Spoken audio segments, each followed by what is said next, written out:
Nageenyi fararri waaqayyoo isiniif haa baay'atu kabajamtoota hordoftoota xuriyyee akkam jirtu nagaa keessan ni jira nagaa kootii har'a oduu gaddaa jechuudha. Oduu baay'ee nama gaddisiisu jaallatamtuu kabajamtuu qabsooftuu artistii Haaluu Daawwee du'aan addunyaa tanarraa boqattee jirti. Waaqayyoo lubbuu ishee haa maaru, lubbuu ishee jannataan haa qananiisu jennaani.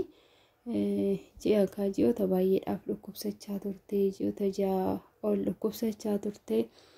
Guyyaa kaleessaa garuu du'aan boqattee jirti jechuudha. Waaqayyo lubbuu ishee haa maaru. Dhugaa waaqayyo baay'ee nama gaddisiisa.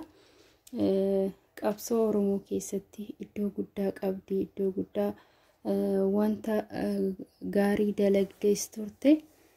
Waaqayyo lubbuu ishee haa maaru. Dhugaa waaqayyo nama gaddisiisa.